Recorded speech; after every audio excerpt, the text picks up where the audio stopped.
1001 രാവുകൾ തുടർന്ന് കേൾക്കാം.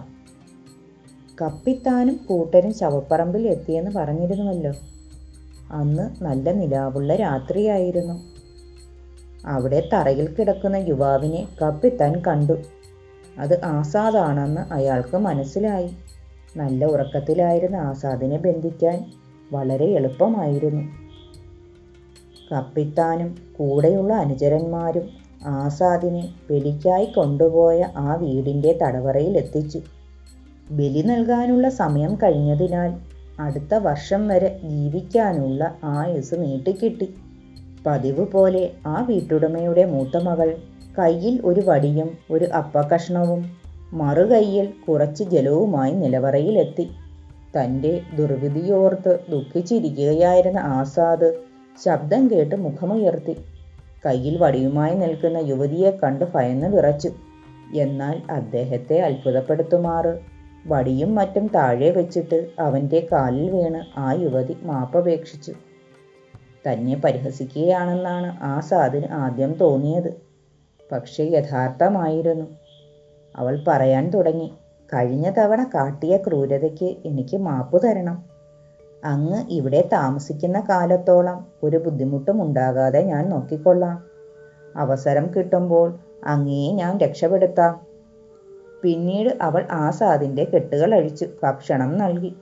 പാത്രവുമായി പോകുമ്പോൾ അവൾ പറഞ്ഞു, എൻ്റെ അനുജത്തി നോക്കി നിന്നതുകൊണ്ടാണ് ഞാൻ ഒരു ചൂരലും ചെറിയ അപ്പക്കഷ്ണവുമായി വന്നത്.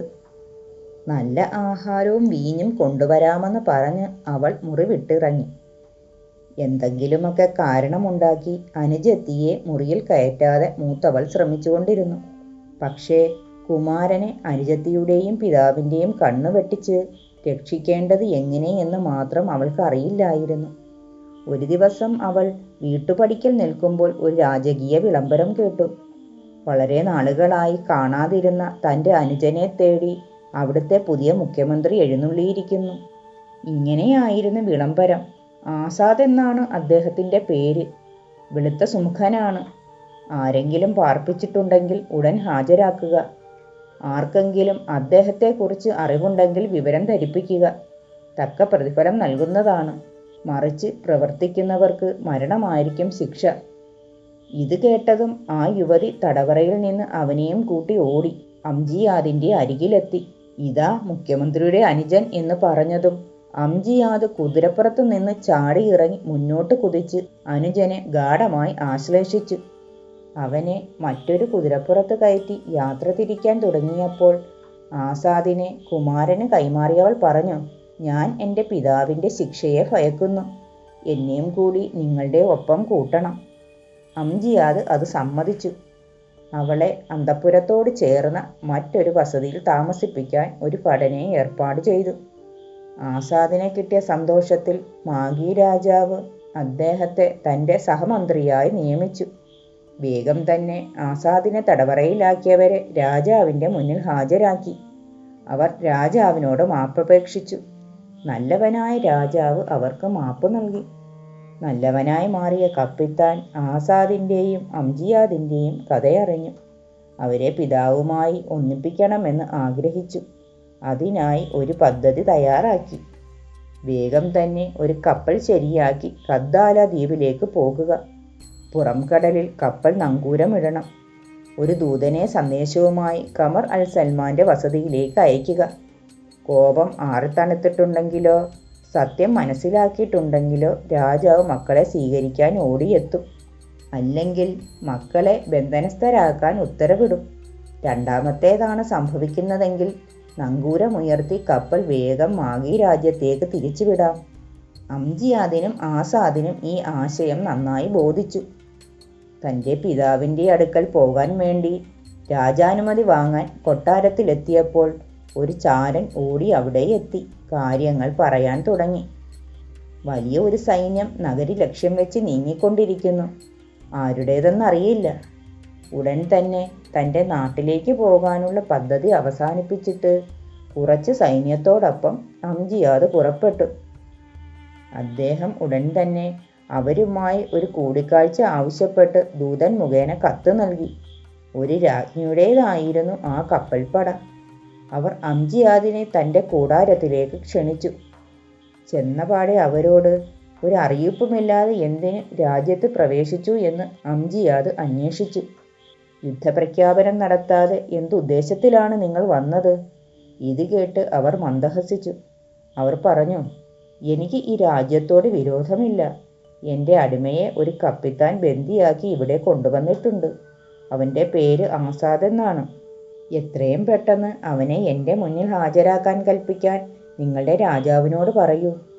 ഇത് കേട്ടതും അംജിയാദ് വളരെ സന്തോഷത്തോടെ അവരോട് പറഞ്ഞു, ബഹുമാന്യ രാജ്ഞി, നിങ്ങൾ പറയുന്ന അടിമ എൻ്റെ സഹോദരനാണ്.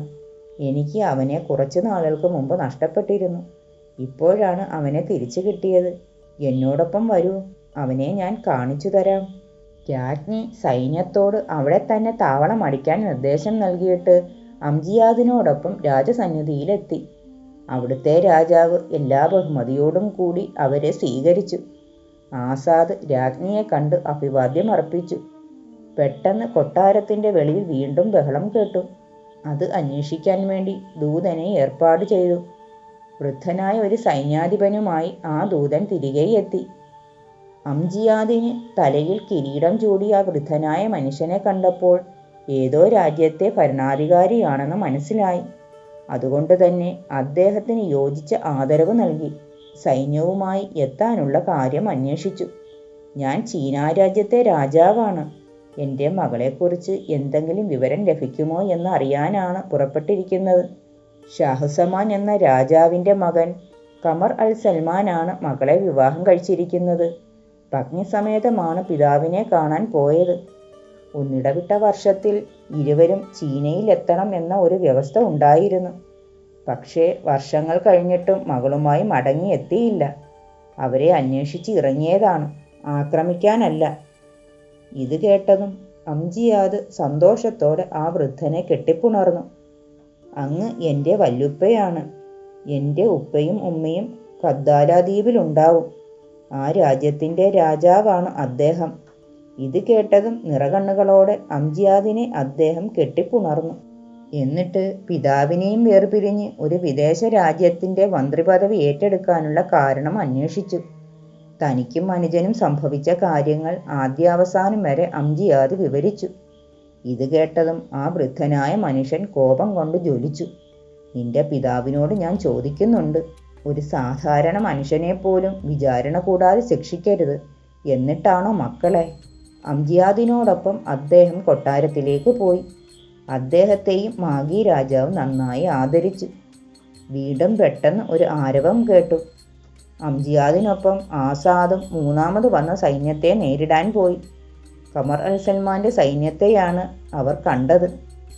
ഖമർ അൽ സൽമാൻ്റെ കോപം മാറി തണുത്തപ്പോൾ അംജിയാദിനെയും ആസാദിനെയും വധിക്കാൻ കൊണ്ടുപോയ ഫലൻ തന്നെ കാര്യങ്ങൾ അദ്ദേഹത്തെ അറിയിച്ചു.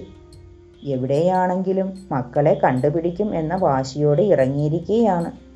കുറ്റബോധം കൊണ്ട് നീറി കഴിയുകയായിരുന്നു അദ്ദേഹം. മക്കളെ തിരിച്ചറിഞ്ഞ പിതാവ് അവരെ ചേർത്ത് പിടിച്ച് വിതുമ്പിക്കരഞ്ഞു. ഒരുവിധം എല്ലാവരും വികാരത്തെ നിയന്ത്രിച്ചു കഴിഞ്ഞപ്പോൾ തൻ്റെ മാതാവിനെ തിരക്കി വന്ന വല്യുപ്പയുടെ കാര്യം പിതാവിനോട് പറഞ്ഞു. ഖമർ അൽ സൽമാൻ മക്കളെയും കൂട്ടി കൊട്ടാരത്തിലേക്ക് തിരിച്ചു. അവർ കുറച്ചു ദൂരം സഞ്ചരിച്ചതേയുള്ളൂ. അവർക്ക് നേരെ ഒരു സൈന്യം ചീറിയെടുക്കുന്നു. അവരുടെ നേതാവ് വൃദ്ധനായ ഒരു രാജാവാണ്. ഷാഹസമാൻ എന്നാണ് അദ്ദേഹത്തിൻ്റെ പേര്. കുറേ വർഷങ്ങൾക്ക് മുമ്പ് തന്നെ വിട്ടുപോയ ഖമർ അൽ സൽമാൻ എന്ന മകനെ തിരക്കി ഇറങ്ങിയതാണ്. കുറേ രാജ്യങ്ങൾ പിന്നിട്ടിരിക്കുന്നു. വിവരം അറിഞ്ഞ ഖമർ അൽ സൽമാൻ മുന്നോട്ട് കുതിച്ച് തൻ്റെ പിതാവിനെ കെട്ടിപ്പുണർന്നു. തന്നെ ഏകനാക്കി രഹസ്യമായി കൊട്ടാരം വിട്ടുപോയ മകനെ സ്നേഹത്തോടെ കുറ്റപ്പെടുത്തി.